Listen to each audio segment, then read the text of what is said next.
전능하신 하나님 주께 감사드리세. 여러분 안녕하십니까? 안녕하세요. 하나님의 사랑과 축복이 오늘 하나님을 찾으신 여러분 모두에게 임하게 되시기를 간절히 소망합니다. 아멘. 여러분 남은 자손이라고 하는 말을 들어보셨습니까? 네. 성경 예언에는 남은 자손에 대한 구절들이 자주 등장을 합니다. 그렇다면 성경에서 얘기하고 또 예언하고 있는 이 남은 자손은 과연 누구이며 그들은 어떤 사람들일까요? 로마서 9장 27절에는 이런 말씀이 있습니다. 또 이사야가 이스라엘에 강하여 외치되 이스라엘 자손들의 수가 비록 바다의 모래 같을지라도 남은 자만 구원을 받으리니 라는 말씀입니다. 로마서 9장 27절 말씀은 이 남은 자손만이 구원을 받을 것이다 라고 말씀하고 있는데 여기서 언급하고 있는 이 남은 자손은 과연 어떤 사람을 지칭하는 것일까 라고 하는 궁금증이 일어나게 됩니다. 로마서 9장 7절에서 8절 말씀을 보시면 아브라함의 씨가 다 그의 자녀가 아니라 오직 누구로부터 난 자라야? 이삭으로부터 난 자라야 내 씨라 불리리라 하셨으니 곧 육신의 자녀가 하나님의 자녀가 아니요 오직 어떤 자녀? 약속의 자녀가 씨로 여기심을 받느니라 라고 말씀을 하고 계십니다. 하나님께서 이스라엘 백성들을 이끄시고 이스라엘 백성들을 택하시기도 하셨지만 이스라엘 백성들이 아브라함의 혈통을 타고 태어났다고 해서 다 하나님의 약속의 자녀가 아니라는 거예요. 하나님의 씨를 받아야 되는데 그 하나님의 씨는 약속의 자녀로 그 씨를 받아 후손이 된 사람들을 의미하고 있습니다. 요한계시록 12장 17절 말씀은 이렇게 기록하고 있습니다. 용이 여자에게 분노하여 돌아가서 그 여자의 남은 자손 곧 하나님의 계명을 지키며 예수의 증거를 가진 자들로 더불어 싸우려고 바다 모래 위에 섰더라라고 기록하고 있습니다. 하나님께서 참된 그분의 후손으로 인정하는 이 약속의 자녀, 즉 남은 자손은 어떤 사람들인가? 그 남은 자손의 특징은 뭐예요? 하나님의 계명을 지키며 예수의 증거를 가진 자들이다 라고 요한계시록 12장 17절에는 말씀을 하고 있습니다. 저는 오늘 남은 자손의 출현이라고 하는 제목으로 하나님의 말씀을 증거하고자 합니다. 저는 성경의 이 남은 자손의 출현을 생각해 보면서 그렇다면 나는 남은 자손인가? 내가 만약에 남은 자손이라면 내가 가진 이 믿음의 유산, 내가 가진 이 믿음의 그 씨앗, 이것은 과연 어디서부터 왔을까라고 하는 궁금증을 가지기 시작했습니다. 그러면서 제가 나의 믿음의 뿌리를 찾아보기 시작했습니다. 나는 어떻게 그리스도인이 되었지? 나는 어떻게 재림교인이 되었지? 제 자신에게 질문을 던져보았습니다. 제가 제 자신의 믿음의 뿌리를 이제 추적해 나가기 시작했습니다. 아버지께 전화를 걸어서 아버지 저는 어떻게 재림교인이 되었습니까? 너는 내 아들이니까 내 아들 나에게서 태어났으니까 너는 재림교인이 되었다. 저는 모태교인으로 태어났기 때문에 아버지 어머니의 신앙을 물려받게 되었습니다. 그러면서 제가 아버지에게 박자, 덕자, 실자를 가지고 계시는 저희 아버지께 그러면 아버지는 어떻게 신앙을 갖게 되었습니까? 어떻게 제7한시 예수 재림 교인이 되셨습니까? 라고 물어봤더니 저희 아버지께서 내가 예전에 저희 아버지가 경남 사천에 살고 계시는데 진주에 가셨는데 그때 당시에 아버지에게 예수 그리스도의 복음을 증거해주고 재림의 기회를 증거해주신 장로님은 장재명 장로님이라고 하는 분이셨습니다. 이분은 원래 장로교회에 다니시던 분이셨는데 진주중앙교회에서 대전도회가 열렸어요. 일주일 동안 대전도회가 열렸는데 그때 강사님으로 오신 분이 신종균 목사님이셨습니다. 신종균 목사님께서 전도회를 진행을 하시면서 이 장재명 장로교회 다니시던 장로님을 만나서 다니엘서와 요한계시록을 성경 공부를 하면서 그 다니엘서와 요한계시록을 통하여서 마지막 새 천사의 기별이 무엇인지를 깨닫게 되고 재림교회로 개종을 하셨는데 이분이 저희 아버지를 인도하셨어요. 네. 그래서 이 장로님의 아드님이 지금 세울산교회 장만춘 장로님이라는 분이십니다. 장재명 장로님께서 아버지를 인도하셔서 이제 성경 공부를 가르치고 침례를 받도록 하신 분인데, 그러면 이 장재명이라고 하는 장로님을 인도하신 분은 누구인가를 살펴봤더니 이제 신종균 목사님이셨어요. 제 아버지께서 예전에 갈렙 전도단으로 활동을 하시면서 이제 전국으로 전도 활동을 열심히 하시는데, 전도단 단장으로도 활동을 하시면서 옛날에 옛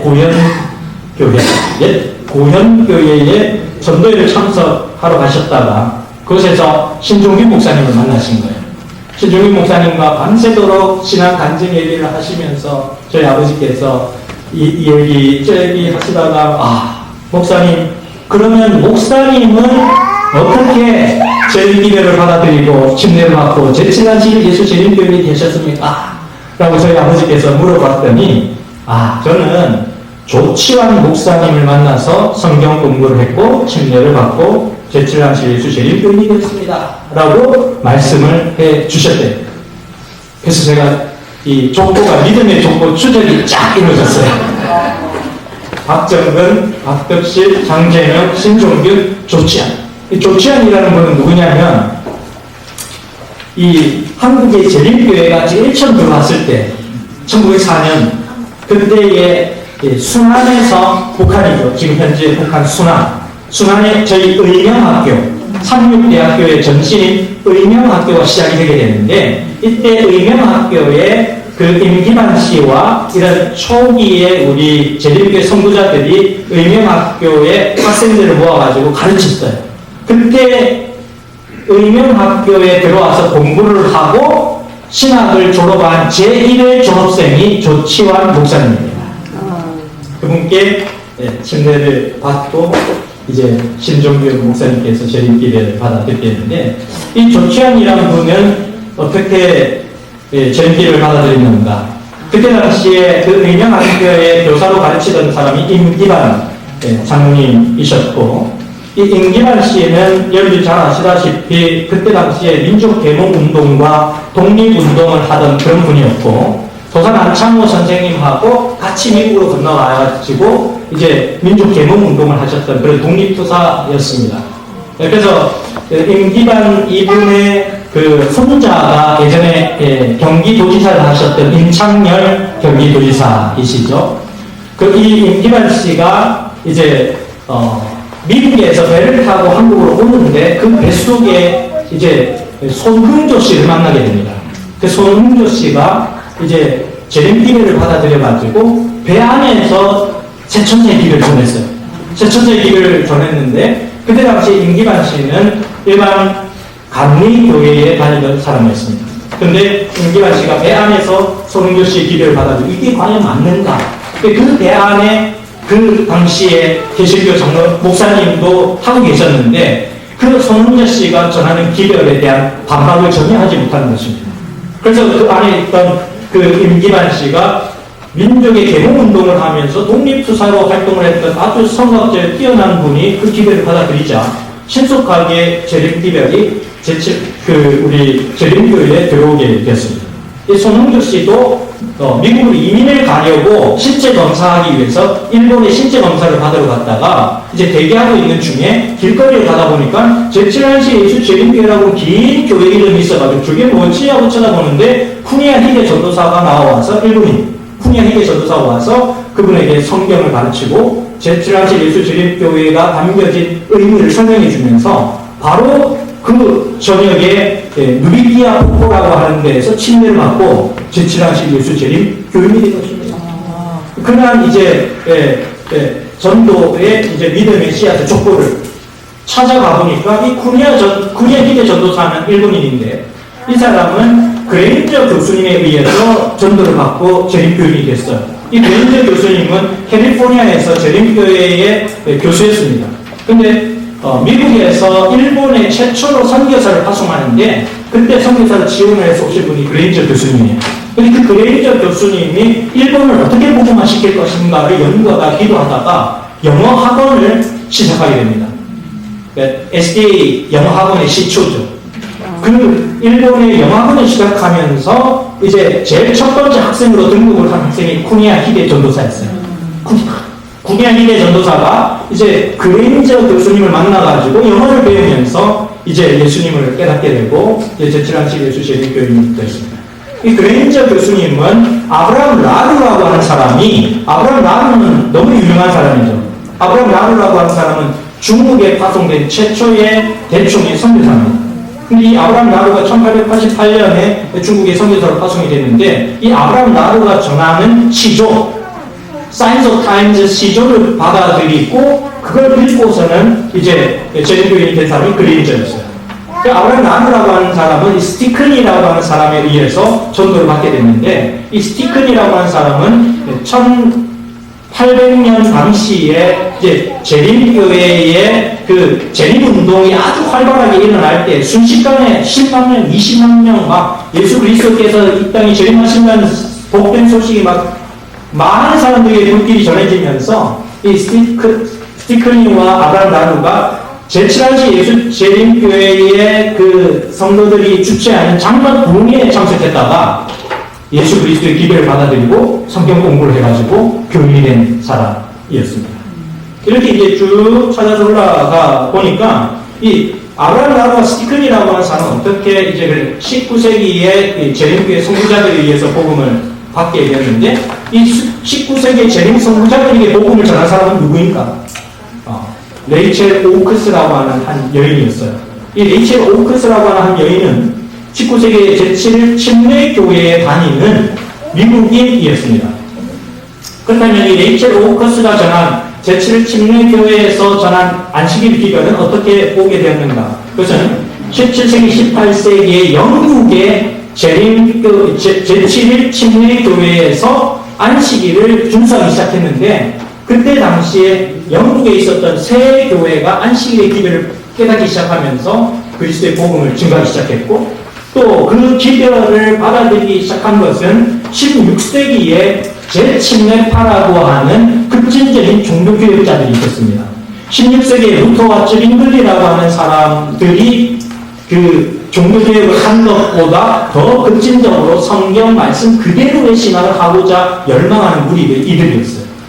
그래서 이러한 믿음의 뿌리들이 또 추적을 해보니까 이 16세기 종교개혁자들이 루터와 쩌링글 이런 사람들은 어떻게 누구의 영향을 받고 이런 기별을 받아들여서 신앙을 하게 되는가 살펴봤더니 14세기의 존 위클립과 허스 제롬 이런 사람들이 적어놓은 저서를 읽고 그들이 감동을 받아서 그 신앙을 쫓아간 거예요. 그 시대에는 왜냐하면 로마 가톨릭이 아주 강력한 힘을, 절대적인 군주의 힘을 가지고 있었기 때문에 이거에 대해서 쉽게 성경의 말씀대로 우리가 신앙을 하자라고 말할 수가 없었어요. 그 시대는. 근데 그들은 목숨을 내놓고 화형을 당하면서까지 그런 신앙을 지켰는데, 이들에게 정말 내가 죽더라도 성경 말씀대로 살겠다라고 불씨를 질렀던 사람은 누구인가? 4세기에서 13세기 약 1000년 동안 하나님의 말씀대로 살아가기를 거부하지 않았던 왈덴스테인들에 의해서 그들은 신앙에 불을 지펴갔습니다. 그런데 이 왈덴스테인들은 어떻게 신앙의 시초가 시작이 됐는가? 그들은 2세기에서 3세기의 초기 그리스도인들에 의해서 복음의 불을 지피게 됐고, 이들은 1세기의 초대교회의 성도들, 사도행전 2장에 나타나는 성령의 임재를 간절히 기도하던 그들이 성령의 충만함을 받고 나아가서 전도한 사람들이 바로 2세기, 3세기의 초기 그리스도인들이었어요. 그리고 이 사람들은 어떻게 복음을 받아들였느냐? 사도 바울과 베드로와 요한과 같은 초기에 예수 그리스도께서 부활하고 승천하신 다음에 남겨진 제자들의 그룹에 의해서 그리스도의 복음을 받게 되었고, 이 제자들은 예수 그리스도에 의해서 복음을 받게 되었습니다. 그래서 따져서 올라가 보니까 나의 믿음의 뿌리가 누구에게서 왔어요? 예수님이셨습니다. 예수님. 정보를 쭉 추적해서 따라 올라가 봤더니 나는 누구의 씨를 가졌어요? 예수님의 씨를 가졌어요. 그러니까 예수님의 후손입니다. 제가 누구의 후손입니까? 예수님의 후손입니다. 창세기 3장 15절에는 이런 말씀이 있습니다. 내가 너로 여자와 원수가 되게 하고 내 후손도 여자의 후손과 원수가 되게 하리니 여자의 후손은 내 머리를 상하게 할 것이요 너는 그의 발꿈치를 상하게 할 것이니라 하시고, 창세기 3장 15절 말씀은 원복음입니다. 죄로 인하여 타락한 인류를 구원하기 위한 하나님의 첫 번째 복음이 창세기 3장 15절에 담겨져 있습니다. 여기서 여자의 후손은 예수님을 의미합니다. 여자의 후손은 예수님을 의미하고 남은 자손은 누구를 의미하여? 예수님을 영접한 예수님의 뜻대로 계시록 12장 17절에서 기록하고 있는 하나님의 계명을 지키며 예수의 증거를 가진 자들이 남은 자손이다 라고 요한계시록은 기록하고 있습니다. 이렇듯 하나님께서는 각 시대별로 영적 위기가 발생할 때마다 남은 자손을 주시고 그들에게 특별한 사명을 부여해 주셨습니다. 요한계시록 12장 17절의 이 남은 자손은 마지막 시대의 역사의 마지막 시대에 하나님의 부르심을 받은 사람들이고 또 그들을 통하여 하나님께서 역사의 마지막을 마치려고 특별하게 하나님께서 남겨두신 백성들이 남은 자손입니다. 그렇다면 구약시대에 하나님께서 특별하게 구별하셔서 그 시대의 남은 백성으로 부른 사람들은 누구였을까요?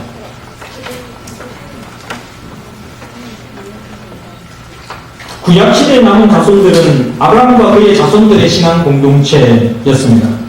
그러니까 이스라엘 백성들 전체가 사실은 남은 자손이었어요.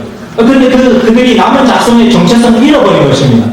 그런데 더 디테일한 그 남은 자손의 기원은 이 아브라함의 자손들이 있기 이전에 노아와 그의 가족들이 진정한 남은 자손의 출발점이었습니다. 하나님께서 물로 세상을 심판하시고 모든 사람의 죄악의 관념함이 극이 달했을 때에 창세기 6장에서 하나님께서 물로 세상을 심판하시겠다고 하는 기회를 주시고 물로 세상을 심판하신 다음에 그 심판한 세상 속에서 살아남은 사람이 몇 명이었습니까? 8명이었습니까? 8명이었다는 사실 어떻게 알 수 있죠? 성경 어디에 나와 있습니까? 베드로전서 3장 20절에 방주에서 물로 말미암아 구원을 얻은 자가 몇 명뿐이니 겨우 몇 명이나? 8명이라 라고 기록하고 있습니다. 그럼 이 8명이 누구입니까? 노아와 노아의 아내 그리고 노아의 세 아들 셈, 함, 야벳 그리고 그 노아의 세 아들의 며느리 아들의 와이프 며느리 그죠? 그렇게 해서 8명이 이 아브라함 시대 이전에도 남아있었던 남은 자손이었습니다. 이들도 크게 보면은 아브라함의 이스라엘 공동체의 뿌리라고 할 수 있겠습니다. 그래서 이 셈, 함, 야벳 이 3명 중에 누구의 계보를 따라서 유대인 혈통이 이루어지게 되죠? 이스라엘 백성들이 이루어지게 되죠? 셈에 의해서 이스라엘 공동체가 형성이 되어지게 됩니다.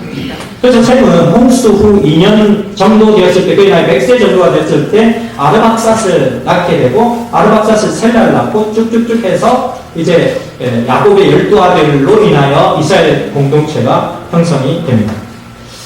남은 자손이라는 용어는 여러 세기에 걸쳐서 계속 이어진 하나님의 택함 받은 백성으로서의 이스라엘 민족의 연속된 세대들을 일컫는 데서 유래하였다라고 기록하고 있습니다. 그리고 이 남은 자손은 배신, 전쟁, 포로생활, 질병, 기근 등과 같은 재난 중에서 살아남은 이스라엘 백성으로 은혜 가운데서 보호하심을 받음으로 계속해서 하나님의 택함 받은 백성으로 살아갈 수 있었다라고 기록하고 있습니다. 그런데 그들이 하나님께 주신 특별한 사명을 잃어버리게 되자 하나님께서는 그 잃어버리게 될 때마다 그 남은 자손의 특권을 준비된 백성들에게로 준비된 공동체로 넘겨주십니다. 신약시대의 진정한 남은 자손들은 누구였을까요? 이스라엘 백성들이 이제 그 남은 자손으로서의 사명을 잃어버렸어요. 하나님께서는 그 남은 자손의 특권을 신약시대에 어떤 그룹에다가 줬어요. 그 그룹이 어떤 그룹이었을까? 초대교회의 성령의 충만함을 위하여 간절히 기도하면서 성령의 임재를 간구했었던 그 성령 공동체에 하나님께서는 남은 자손의 그러한 특권을 허락해 주셨습니다. 사도행전 376페이지에 보게 되면 한 국민으로서 이스라엘의 실패에도 불구하고 구원을 받을 만한 자로서 상당히 많은 무리가 그들 중에 남아 있었다.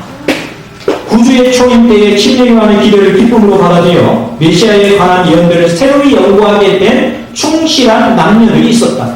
초기 그리스도 교회가 세워졌을 때 이 교회는 초대교회를 말하는 거예요. 초대교회. 성령 충만을 말했던 그 초대교회는 나사렛 예수를 그들이 그의 강림을 갈망해온 분으로 인정한 충실한 유대인들로 구성되었다.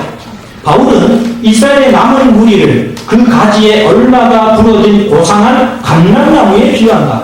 그는 이방인을 원줄기에 접붙임을 받은 돌감람나무의 가지로 비유한다라고 기록하고 있습니다. 그러니까 사도 바울이 이 사실을 알았어. 야, 정말 마지막 남은 시대의 남은 무리는 그 혈통으로 이어진 이스라엘 백성들이 아닌 하나님의 영을 구하면서 하나님의 씨앗을 받은 그들이 진정한 남은 자손이구나 라는 것을 깨닫기 시작하면서 그 남은 무리들을 감람나무에 비유하고 또 하나님의 혈통의 백성이 아니었던 이방인들은 돌감람나무로 비유를 하면서 그들이 접붙임을 통하여서 혈통이 아닌 영적인 씨앗으로 하나님의 혈통인 남은 자손이 될 수 있음을 그렇게 설명하는 장면들을 우리는 확인해 볼 수가 있습니다. 사도행전 377페이지는 이렇게 기록합니다. 이스라엘은 자신들에 대한 하늘의 목적을 불신하고 거절하였으므로 한 민족으로서의 그들과 하나님과의 관계를 상실하였다. 그러나 하나님께서는 원줄기에서 떨어진 가지들을 이스라엘의 천줄기, 곧 저희 조상이 하나님께 충성을 유지한 남은 무리와 다시 연합할 수 있게 하셨다라고 기록하고 있습니다. 남은 무리는 어떤 사람들입니까? 예수 그리스도를 개인의 구주로 영접하면서 성령의 충만함을 구하고 하나님께 주셨던 그 고유한 성교 방법대로 그리스도의 기별을 이방인들에게 증거하는 무리들이 그 시대의 남은 무리로 구별되었습니다. 역사의 마지막 시대에 이 남은 무리가 다시 한번 등장을 하게 되는데 요한계시록 12장 17절에 남은 자손들이 바로 그 무리들인 것입니다. 렘넌트 처치라고 하는 그 남은 자손, 남은 교회라고 하는 그런 용어로 백과사전에서 검색을 해서 찾아보니까 이렇게 해서 그리스도교는 드러나는 하나님의 뜻의 수탁자로서 이 땅에서의 그분의 목적을 대리하는 공동체로서 사람의 구원을 위해 복음을 전파하는 일에 그분의 택함 받은 도구로서 유대교를 계승하여 여호와 약속과 특권과 의무의 상속자가 되었다라고 기록하고 있습니다. 자, 그렇다면 그 초대교회에 뜨거웠던 그 성령 부흥의 불길이 누구에게로 옮겨졌다고 제가 얘기를 했습니까? 왈덴스인들에게 그 씨앗의 불길이 흩어졌습니다. 각시대 대행 65페이지에 보게 되면 비록 사고의 사람들의 창에 찔리고 로마의 화염주에 타 죽을지라도 그들은 하나님의 말씀과 그분의 영광을 위하여 두려움 없이 굳게 섰다. 첩첩이 쌓인 산악들의 높은 성체들은 여러 세계를 통하여 박해를 받고 압박을 받는 사람들의 피난처가 되었다. 왈렌스인들은 거기서 은신처를 얻었다. 이곳에서 중세기 암을 뚫고 진리의 횃불이 계속하여 타올랐다. 이곳에서 1000여 년 동안 진리의 직원들은 옛적부터 물려받은 믿음을 지켜왔다라고 기록하고 있어요. 예수님이 증거해 주신 그 말씀의 기별을 성경 말씀 그대로 순수하게 지키는 무리의 혈통이 이 왈덴스인들의 그 믿음의 유산을 통하여서 계속 이어져 왔다는 거예요. 이 시대에는 종교 암시대였고 로마 가톨릭에 의해서 많은 사람들이 핍박을 받으면서 성경 자체가 금서 목록으로 지정되었던 시대였지만 그들은 숨어 다니면서 종이에다가 하나님의 말씀을 적고 머리로 암송을 해서 그 말씀을 서로에게 전달해주는 그런 형태를 통하여서 하나님의 말씀의 진리를 지켜온 거예요. 그러한 귀중한 이 유산은 누구에게 옮겨지느냐면 13세기, 14세기에 존 위클리프와 허스와 제롬이라고 하는 인물에 의해서 그 소중한 진리가 전달되어지게 됩니다. 그리고 이 소중한 진리들을 그대로 고수한 사람들이 16세기에 루터와 쯔빙글리와 같은 종교개혁자들이었습니다. 제림길 성경주석 7권 814페이지에 보게 되면 16세기의 종교개혁을 통하여 하나님은 다시 한번 남은 자를 이번에는 영적 바벨론에서 인도하여 나아가게 하였다. 여러 개신교 그룹들은 영광스러운 붕어의 복음을 조목조목 회복하면서 하늘이 임명한 진리의 선구자들로 봉사하였다라고 기록하고 있습니다. 그런데 16세기의 종교개혁이 완전한 종교개혁이었습니까? 아니면 부분적인 종교개혁이었습니까? 제림길 성경주석 7권 814페이지에 이렇게 기록하고 있습니다. 그러나 그룹별로 진리의 부분적인 개념에 만족하게 되었고 하나님의 말씀에서 오는 빛이 증감에 따라 앞으로 나아가는 일에 실패하였다. 앞으로 나아가는 일을 거절할 때마다 하나님은 다른 그룹을 진리의 선포를 위한 그의 선택된 도구로 일으키셨다라고 기록하고 있습니다.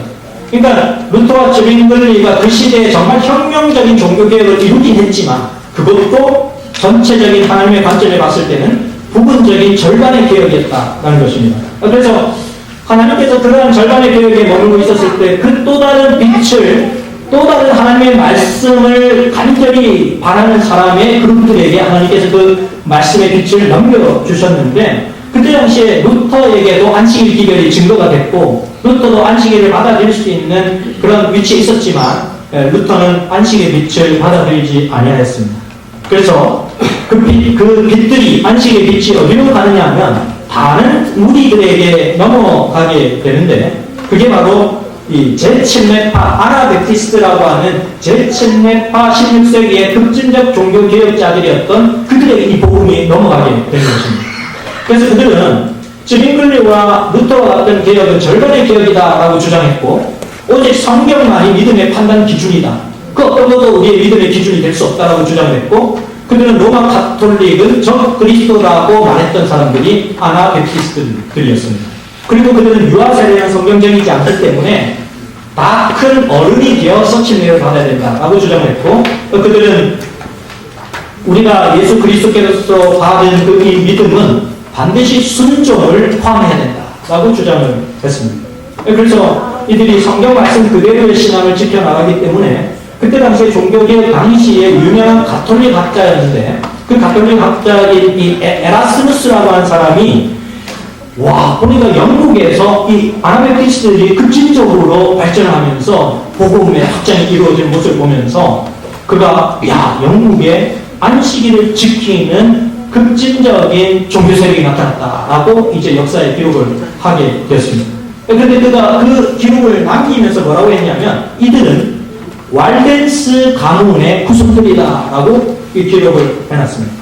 그래서 안식일을 지키는 제7매파가 등장을 하게 됐는데 16세기입니다. 종교개혁 당시입니다.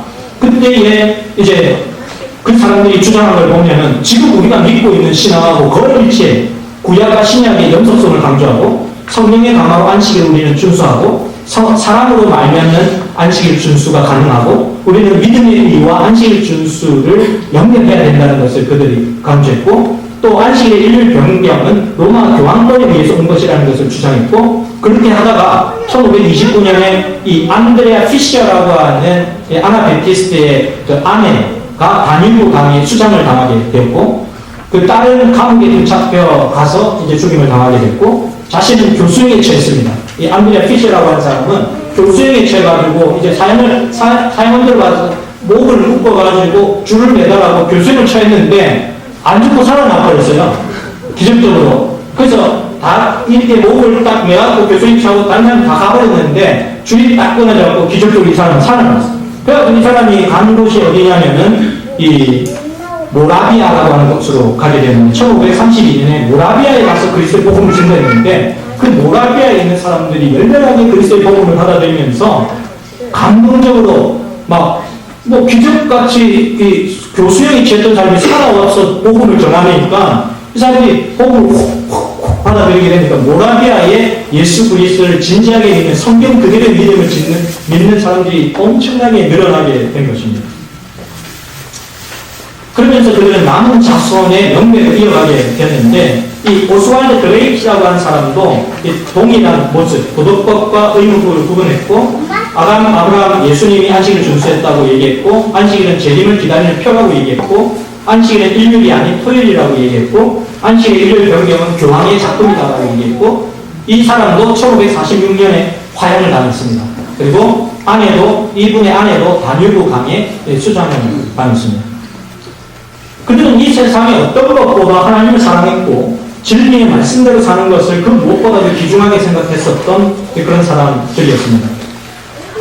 그런데 그 제7매파 교인들 가운데 이제 결혼해가지고 얼마 되지 않은 신혼부부가 아주 성경 말씀대로 신실하게 하나님의 말씀대로 살다가 교황권에 붙잡혀가지고 감옥살이를 하게 됐어요. 남편은 먼저 순교를 화형에 처해져가지고 순교를 당하게 됐고 아내는 이제 다뉴브 강에 이제 수장을 당하게 되는데 이제 얼마 남지 않은 짧은 시간에 그 감옥에서 나온 딸내미, 6개월의 딸내미에게 편지를 썼어요. 편지를 쓴 게 역사의 기록에 남아있는데 이런 편지입니다. 나의 귀여운 아기야, 나는 너를 떠나지만 위대하신 하나님께서 너를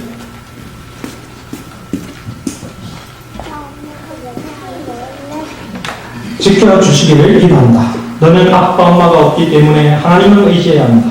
내가 하나님을 두려워하고 그분만을 바라본다면 그분은 너의 모든 것을 채워주실 거야. 나의 어린 양 아가야, 절대로 세상 앞에서 너의 믿음이 부끄럽지 않도록 살아. 왜냐하면 아빠 엄마는 너의 믿음이 부끄럽지 않게 해달라고 하나님께 기도드렸기 때문이다. 라는 이 짤막한 편지를 남겨놓고 이 두 사람은 그때 당시에 한 사람은 파양, 한 사람은 수장을 당했어요. 그러니까 그만큼 이 진리의 말씀대로 사는 거를 귀하게 여겼다는 거예요. 자신의 목숨보다 귀하게 여겼다. 그러나 그 남겨진 아기는 하나님께서 지켜주실 것이라고 하는 간절한 믿음을, 소망을 이 내용 속에 담겨 놓은 것을 보게 되는 것입니다. 그래서 이렇게 핍박하면 핍박할수록 더 급진적으로 예수 그리스도를 받아들이고 복음대로 살려고 노력을 하다 보니까 수많은 사람들이 예수님의 사람으로 변화되고 오히려 핍박하면 할수록 예수 믿는 사람들이 더 늘어나는 거예요. 그래서 헨리 8세 때 영국에 있었던 이 에라스무스라고 하는 학자가 이렇게 기록을 해놨어요. 헨리 8세 때 영국에 도착한 제7회 운동은 영국에서 교황의 권력에 종말을 가져왔다. 그 정도로 하나님 말씀대로 살고자 하는 열망이 뜨거워졌다는 거예요. 그리고 제7회 운동은 위협적이며 그것은 예상했던 것보다 훨씬 더 폭넓게 퍼져 나가고 있다라고 그는 기록을 했습니다. 그래서 이러한 선교의 결과로 1650년에 영국에 제7일 안식일을 준수하는 침례 교인이 등장했고 17세기 영국 런던에서 세계 침례 교회가 안식일을 준수하기 시작했습니다. 그런데 그때 당시에 영국은 국교회가 국가의 종교였기 때문에 아주 핍박이 심한 것입니다. 그래서 그런 신앙을 가진 사람들에 대한 국가적인 핍박이 왔기 때문에 이 사람들이 거기서 살지를 못하고 배를 타고 미국으로 건너오게 되었어요. 미국을 건너오게 되었고 청교도들이 이제 그런 사람들이고 이들이 이제 핍박을 피해서 미국에 건너오긴 했는데 미국이라는 땅도 종교 핍박이 심한 그런 상황이니까 미국의 로드 아일랜드 주에 이 사람들이 모이기 시작했는데 그 로드 아일랜드 주에는 종교 핍박이 없었어요. 그래서 자유롭게 자기가 가진 신앙대로 살아갈 수가 있었습니다. 그래서 이 스티븐 원포드라고 하는 사람이 영국의 제7 침례교회 교인이었는데 이분이 미국인 케이스 허벌드라고 하는 사람을 전도해서 이 사람에게 안식일을 지키도록 전도를 하였습니다. 그래서 이 최초의 미국인 안식일 준수자가 이 케이스 허벌드라고 하는 사람입니다. 그래서 이 케이스 허벌드는 또 남편 세밀 허벌드를 전도를 해서 그 가정이 미국의 최초의 안식일 준수자가 되게 된 것입니다. 그래서 1670년 미국의 뉴포트에서 안식일을 준수하는 첫 번째 침례교회가 탄생을 하게 되었고 이것이 바로 미국의 제7일 침례교회의 첫 출발이었습니다. 그리고 17세기 말에 로드 아일랜드 주에서 시작된 이 안식일의 기별은 뉴저지, 뉴욕, 코네티컷, 미국 전역으로 퍼져나가기 시작하면서 그리스도의 기별이, 새천자의 기별이 증거되기 시작했습니다. 여기 동그라미 빨간색으로 되어 있는 것이 이제 로드 아일랜드 주거든요. 바로 어느 지역이냐 하면은 보스턴 많이 들어보셨죠? 보스턴 바로 밑에 있는 주가 로드 아일랜드 주입니다. 각시대 대행서 295페이지에 보게 되면 로저 윌리엄즈라고 하는 사람을 기록하고 있는데 이 로저 윌리엄즈는 그때 당시에 그 주의 주지사였어요. 주지사. 이 사람은 원래 목사였는데 감리교 청교도의 목사였는데 넘어오니까 여전히 미국에도 이런 핍박과 이런 시선이 있는데 이들을 종교의 자유를 줄 수 있는 우리만의 주를 만들어야 되겠다라고 해서 이분이 초대 총독을 지내면서 종교 자유를 위해서 로드 아일랜드를 개척한 사람입니다. 그래서 많은 사람들이 종교의 핍박을 피해서 종교 자유를 위해서 이 피난처로 온 곳이 로드 아일랜드 주예요. 로저 윌리엄즈의 식민지 근본 원칙은 사람은 누구나 자기의 양심의 빛을 따라 하나님을 경배할 자유를 가졌다는 것이었다. 그의 작은 주 로드 아일랜드는 박해로 고난당하는 자들의 피난처가 되어 차츰 사람의 수가 증가되어 번창해졌다. 그리고 그 주의 기본 원칙, 곧 정치와 종교의 자유가 마침내 북미공화국의 초석이 되었다고 기록하고 있습니다. 이러한 이 로드 아일랜드주에서 일어나고 있는 그 모습을 보면서 이 에드워드 스탠헵 박사라고 하는 분이 그의 저서에 1668년 2월에 이런 내용을 기록했습니다. 하나님의 계명을 지키고 예수의 증거를 가진 로드 아일랜드에 있는 남은 무리들이라고 하는 내용을 기록했어요. 저들이 남은 무리들이라는 거예요. 하나님의 계명을 지키고 예수의 증거를 가진 남은 무리들 등장했다는 것이죠. 요한계시록 12장 17절 말씀해 보시면 용이 여자에게 분노하여 들어와서 그 여자의 남은 자손 곧 하나님의 계명을 지키며 예수의 증거를 가진 자들로 더불어 싸우려고 바다 모래 위에 섰더라 라고 기록하고 있습니다. 그래서 이 남은 자손의 계보가 이렇게 형성이 되어서 마침내 19세기에 제7한실 예수 재림 교회까지 영향을 미치게 되는데 1831년에 윌리엄 밀러가 재림 기회를 증거하기 시작했고 또 1833년부터 1838년 사이에 초교파적인 재림운동이 일어나면서 10만 명 이상의 엄청난 많은 사람들이 재림 기회를 받아들이게 되었습니다. 1844년 3월에 뉴햄프셔라고 하는 곳에서 이제 초교파적으로 재림 신앙인들의 그 기도회가 있었어요. 그래서 많은 사람들이 모여서 기도회를 하고 있는데 한 여인이 찾아왔습니다. 한 여인이 찾아와서 그 기도회에서 같이 기도회도 하고 말씀을 나누고 하다가 이제 제가 성경에 있는 하나님께서 제시해진 빛을 잠시 얘기해 드리고 싶은데 제가 잠시 말씀을 드려도 괜찮겠습니까? 라고 물어봤더니 그 기도회에 모인 사람들이 다 말씀을 하시라고 얘기를 했어요.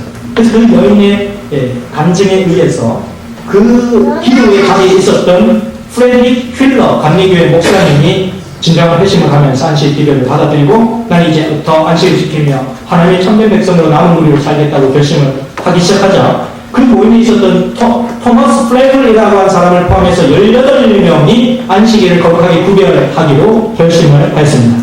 그래서 이 그룹의 전도와 활동을 통해서 제이엘 앤드류스라고 하는 사람과 조셉 베이츠라고 하는 사람이 안식일을 거룩하게 지키면서 재림신앙을 시작하기 시작했어요.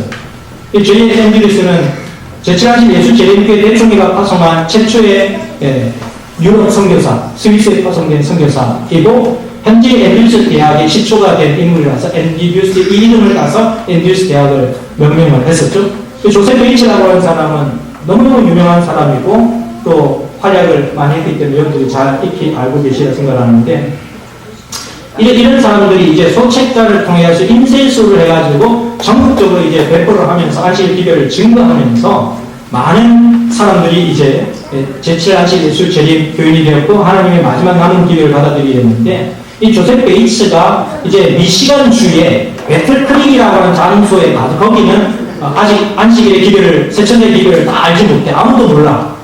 그래서 거기에 가서 이제 복음을 전해야 되겠다 해서 딱 가는데 우체국에 딱 가가지고 제일 먼저 이 마을에서 가장 정직한 사람이 누구입니까? 라고 물어봤어요. 그랬더니 그 우체국 직원이 하는 말이 저희 마을에서 가장 정직한 사람은 데이비드 휴잇이라고 하는 사람입니다. 저 사람은 틀림없는 사람입니다. 이렇게 얘기하는 거예요. 그때 당시에 이 사람도 일요일 교회의 교인이었는데 이제 조셉 베이츠가 가서 이제 당신이 이 마을에서 최고 정직한 사람이라고 하니 하나님의 복음을 잘 받아들일 줄 알고 제가 하나님께서 주신 빛을 말씀드리고자 하는데 잠시 들어보시겠습니까? 그랬더니 데이비드 휴잇이 그렇게 하십시오.